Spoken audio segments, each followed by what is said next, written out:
Dad! Dad! Come out! Dad, we're up! Where are you? Oh, gold! He's sloped off again. I don't know what a bother.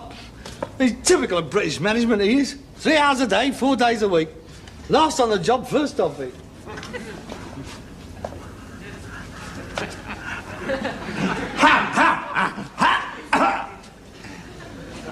Oh, the chairman of the company is paying us a surprise visit.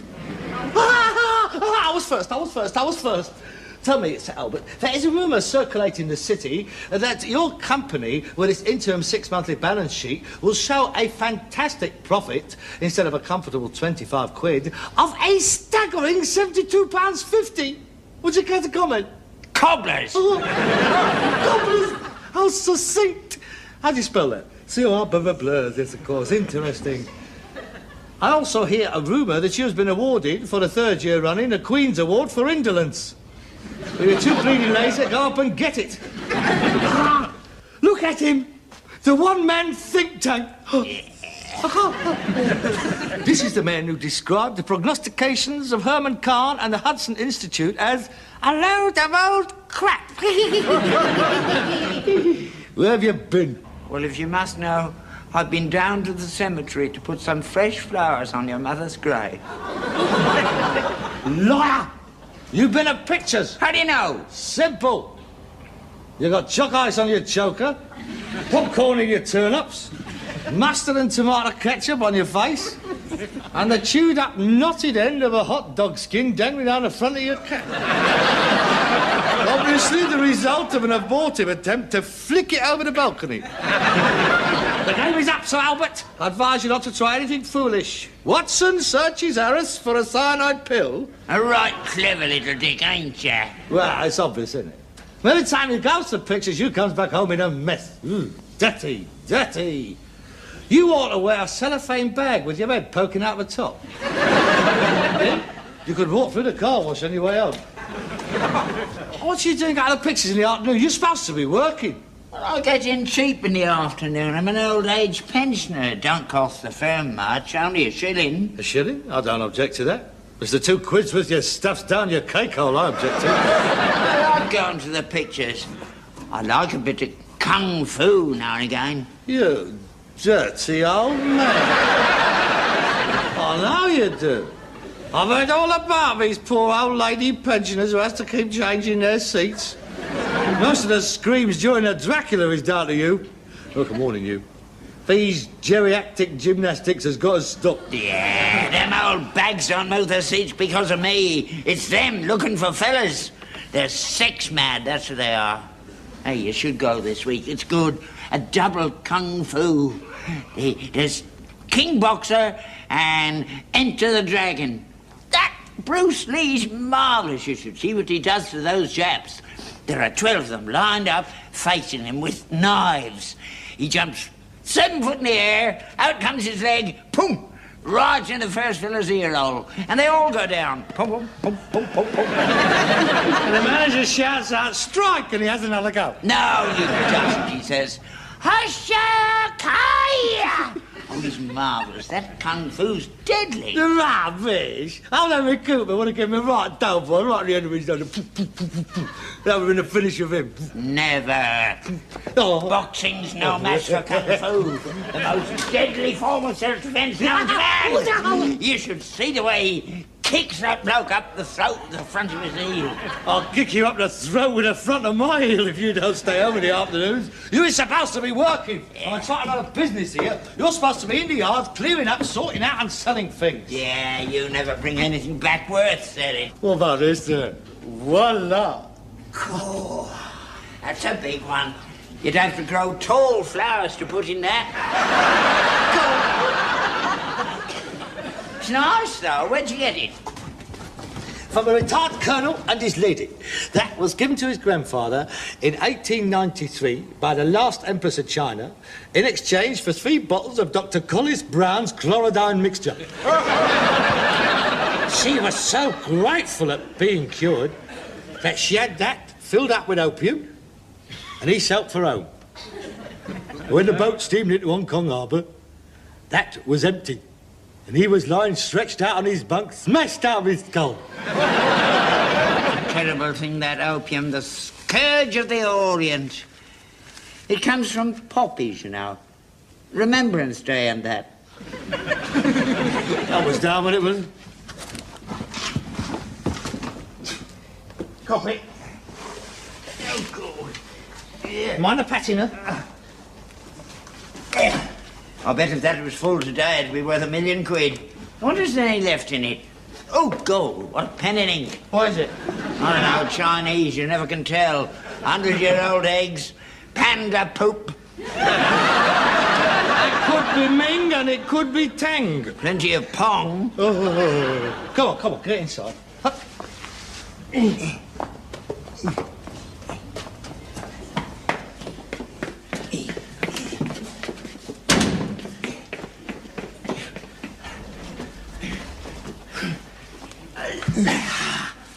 Oh, it's beautiful. Oh, the shape. It's dead right. It's got a certain patina. Go on, get a glass. Oh, it's Chinese, all right. 17th, 18th century. Ah. Oh, God, you're right, what? Here. Hold on. Here's something. H-A-N. Han. Han?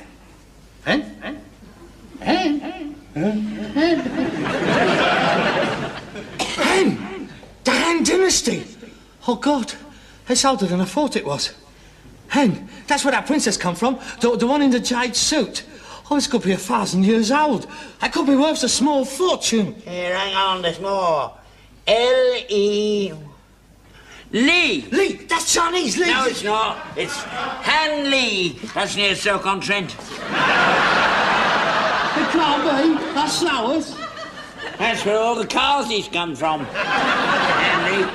Biggest bog makers in Britain up there they are. Han Lee staffs. He said it come from a summer palace in Peking. A picture palace in Barking. That's as far east as that's been. Half full of sand to put your dog ends in. How much did it cost you? What's our business? £1? 30 bob? Whatever it cost me, it's well worth it. I mean, it's a beautiful piece. It could be very valuable. I mean, several British porcelain factories made such pieces as this, during the vogue for Chinese art, the 19th, 18th century. Lowestoft, Worcester, Chelsea. Not Hanley. Bogs they make. It doesn't only make bogs. I mean, by no stretch of the imagination can that be classified as a bug. Could be a Poe. How can it be a Poe? He would have to stand up on a chair to use it, would he not? Well, it could be a Poe to go under a tall bed. Have a danger of falling in with an antique, that, wouldn't it? Now, if anything, it is a stem ginger jar. I made in only, I grant you, back for the Chinese market. Well, I'm well satisfied with it. It's well worth the 25 quid. How much? Bob. You gave 25 quid for that load of old rubbish? Yeah, that's nice. We're taking that load of our rubbish up to Sotheby's. Nossel gets a couple of hundred for it. Hello. Don't take long for the news to get round the art world, does it? The stem ginger jar collectors is on the march. Now, Harold, don't do anything stupid. Don't let it go for anything under 30,000.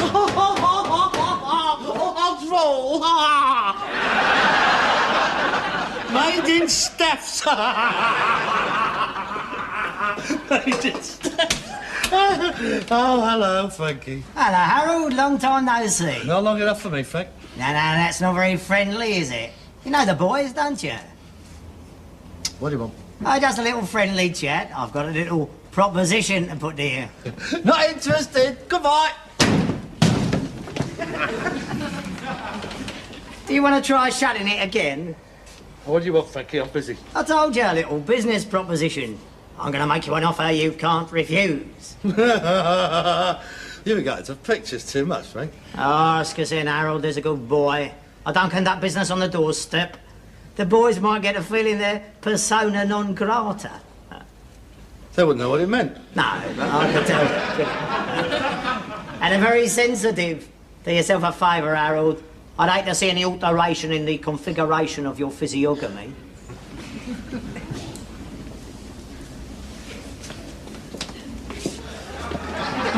Sorry, mate. Mr. Steptoe, how nice to see you again. Yeah. Ah, what a lovely home you have. When did you get out? This morning, you didn't mind me bringing the boys round, did you?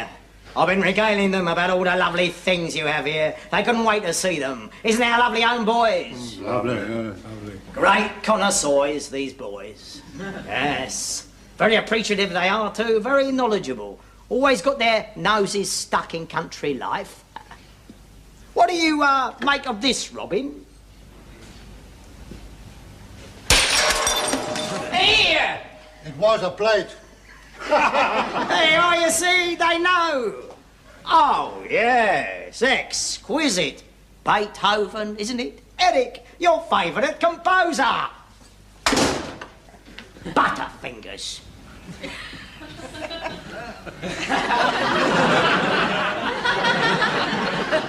Right, Frankie.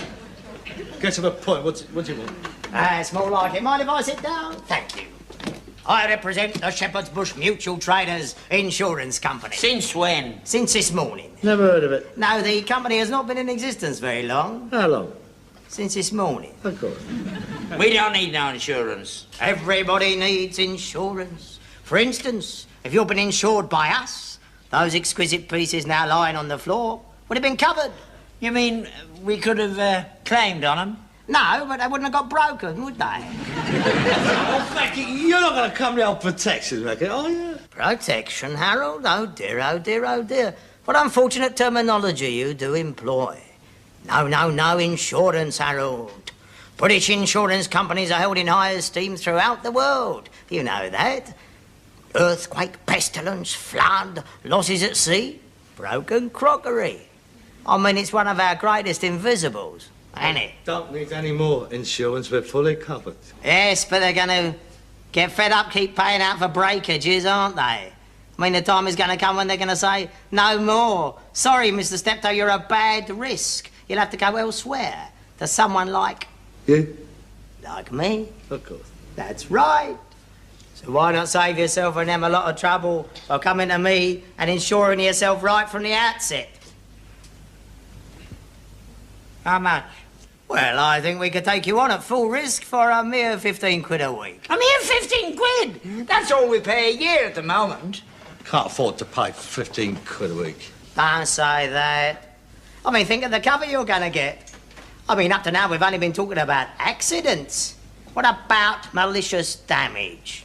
Awful lot of vandalism about. It's rife. Have you seen the official figures? Shocking. I mean, you take that beautiful Chinese urn. Supposing someone was going to come in here and smash it.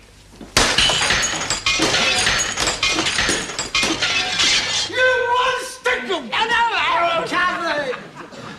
And there again, we also insure you against personal accidents. No, no! Oh! I mean, you're not going to go out rag and bone him with 2 broken arms, can you? And supposing the stable was to catch fire. Take my advice. Get the strength of the insurance companies round you. Just sign there, would you?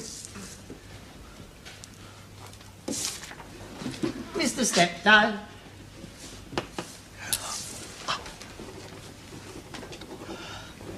£15, please. Plus a VAT.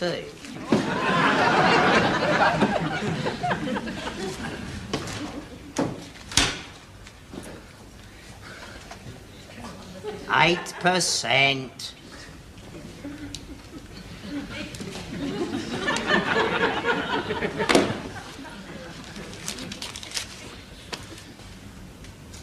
Will you sell for a quid? Sure. There you are. You even get your own personal little book. And just to make things easy for you, a man will come round each week, just like the Prue, and collect your premium. You have made a wise decision, gentlemen. It's been a pleasure doing business with you. Come, Eric, Robin. We have other calls to make before we can call it a day. An insurance man's life is not an easy one. It's a bloody profitable one now, isn't it? Oh, and by the way, in case you're thinking of complaining to the authorities, the Shepherd's Bush Mutual's fee days are completely boner, having been lodged with the Board of Trade. And such complaint might well result in the loss of your no-claims bonus, together with your horse. Good afternoon. Rotten, stinking castle! Look at him. I'll have him. I'll get him one day. You ain't gonna get away with this. You can't fight them, Harold. They're vicious. Don't do anything stupid, Harold. I don't want to see one of your ears coming through the letterbox. I'm not gonna flog my guts out, keeping him in luxury. There's nothing we can do about it. We'll go to the police for a start. What can they do? You heard what he said? It's a legal company. We'd have to prove intimidation. And while they were sorting that out, so would we be.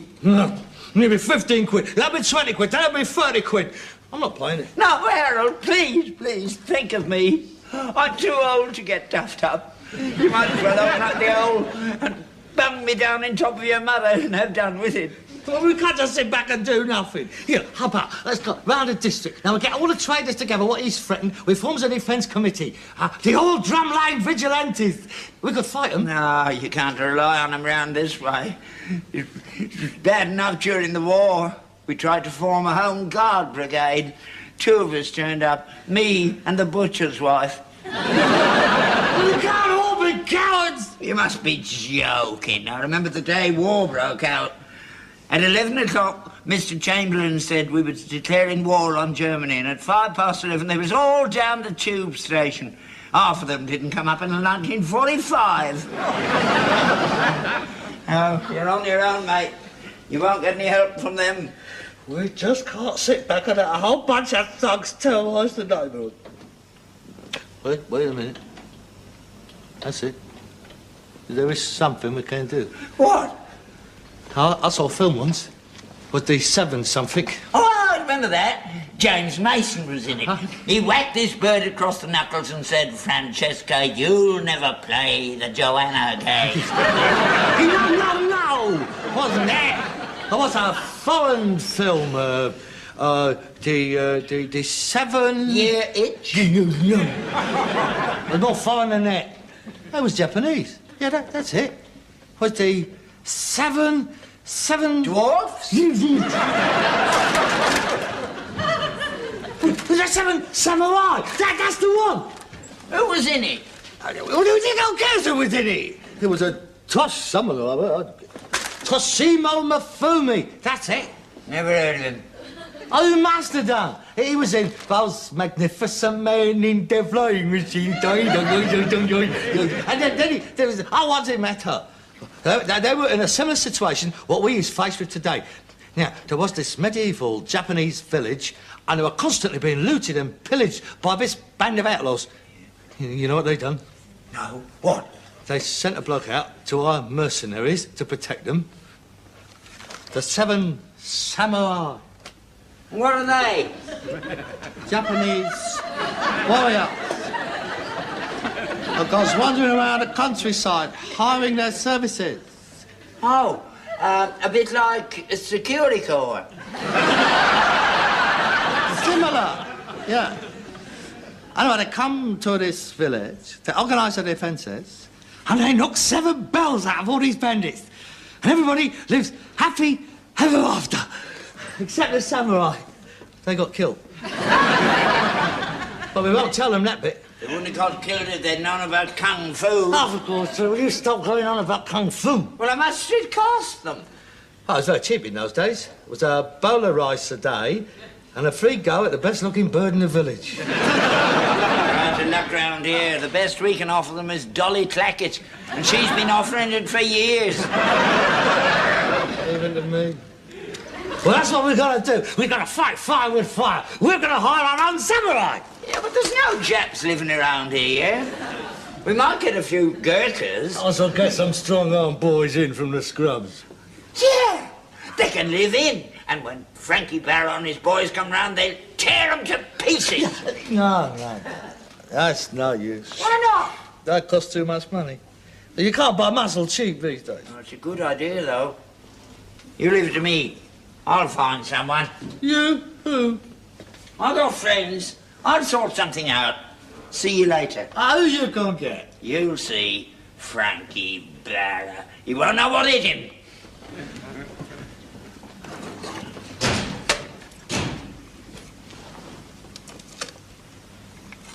Hen. If I could find Lee, that'd be a star.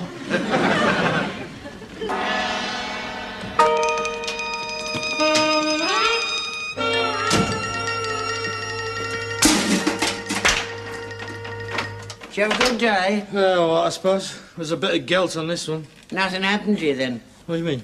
You weren't duffed up by Frankie Barrow's mob? No? Well, that's good, because today's collecting day. Eric and Robin came around this morning. You pay them? No, I told them to get stuffed. They said they'd be back. Team-handed and do the old place over. Oh, well, that's it then. I'll, ring the hospital and book us a couple of beds. What do you want to go and do a thing like that for? A week ago, you promised you'd get a mob in. And what's happened since? Nothing. We're defenceless. I've a good mind to get one in before they do. Oh, well, perhaps if I apologise, I could offer to pay double. Do you want to meet them? Who? My boys, they're here. They're inside. They can't wait to get stuck in. Oh, thank God for that. The big boys, are they? Oh, yeah. Tough, you know, big. Yeah, Frankie Barrow won't know what day it is. Come on in, say hello. Yeah, just give us a second. Lads, I want you to meet me son.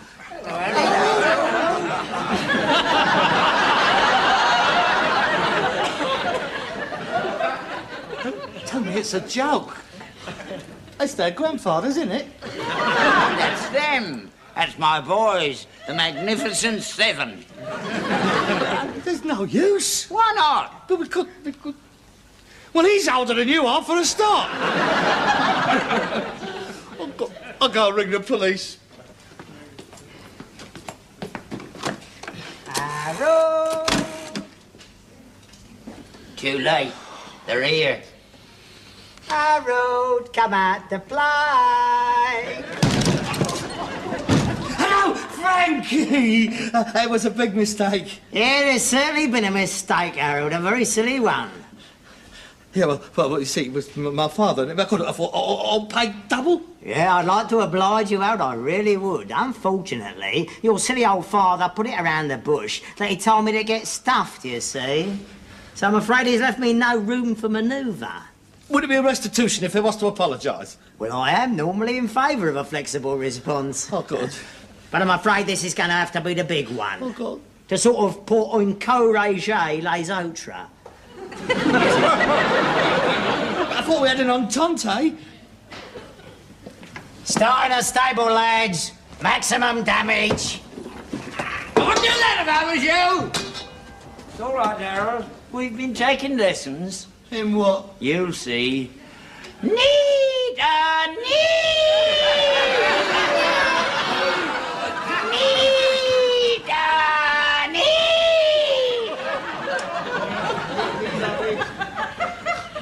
Come on, Snow White, let's get stuck.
Thank you, Missy.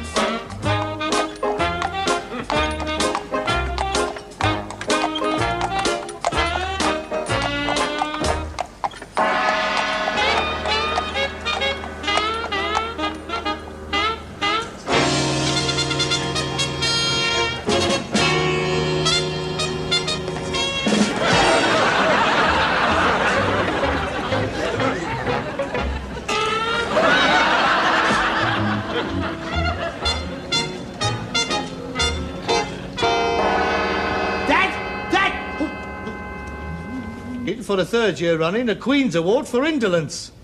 If you're too bleeding lazy, go up and get it. Look at him, the one-man think tank.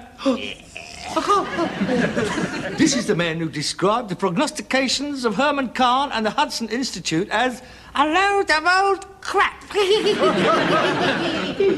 Where have you been? Well, if you must know, I've been down to the cemetery to put some fresh flowers on your mother's grave. Liar! You've been at pictures. How do you know? Simple. You got chalk ice on your choker, popcorn in your turnips, mustard and tomato ketchup on your face, and the chewed up knotted end of a hot dog skin dangling down the front of your cap. Obviously the result of an abortive attempt to flick it over the balcony. The game is up, Sir Albert. I advise you not to try anything foolish. Watson searches Harris for a cyanide pill. Looking for fellas. They're sex mad, that's what they are. Hey, you should go this week. It's good. A double kung fu. There's King Boxer and Enter the Dragon. That Bruce Lee's marvellous. You should see what he does to those Japs. There are 12 of them lined up, facing him with knives. He jumps 7 foot in the air, out comes his leg, boom, right in the first fella's ear hole, and they all go down. Pum, pum, pum, pum, pum, pum. And the manager shouts out, strike, and he has another go. No, you doesn't, he says. Husha-kaya! Oh, he's marvellous. That kung fu's deadly. The rubbish. I'll have a Cooper would have given me a right down for right at the end of his nose. That would have been the finish of him. Never. Oh. Boxing's no match for kung fu. The most deadly form of self-defense known to man. You should see the way he kicks that bloke up the throat with the front of his heel. Dad! Come out! Dad, we're up! Where are you? Oh, gold. He's sloped off again. I don't know what a bother. He's typical of British management, he is. 3 hours a day, 4 days a week. Last on the job, first off it.